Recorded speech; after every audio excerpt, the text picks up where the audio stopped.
Huwezi kufata maelekezo ya kikuzimu eti nimeelekezwa na mkuu. Yaangalie yako sawa. Kumbe ndio maana kila siku mtoni. Kumbe ana kitu chake kule.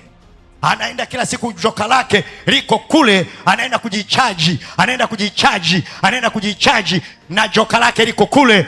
Ndio maana Bwana akamwambia Musa, Musa, mkute kule yeye na joka lake, uambie kwa pamoja kwamba achia wana wa Mungu waondoke. Unamwambia Farao na joka lake wasikie wote pamoja ya kwamba wana wa Mungu wanatakiwa waondoke. Anasikia Farao, linasikia joka lake kwamba achia, kwamba pisha. Na mimi nasema Farao wa maisha yako na joka lake wote pamoja, wote pamoja, wote pamoja waisikie sauti ya Bwana ya kwamba waachie familia, waachie kazi, waachie nyumba yako. Wanaachia, sema achia.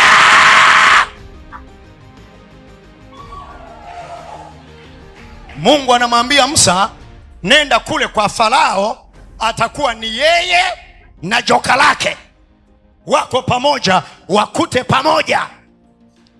Yuko pale sasa na joka lake, analiambia sasa, joka langu, hebu nisaidie sasa, hawa watu wananisumbua, unafanyaje? Musa huyo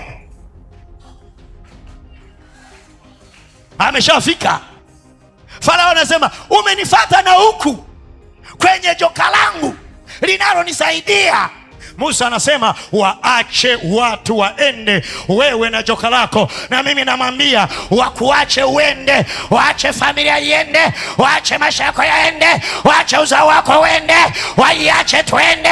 Kila Farao na joka wake waambie kwa kupisha. Nasema kupisha, sema pisha.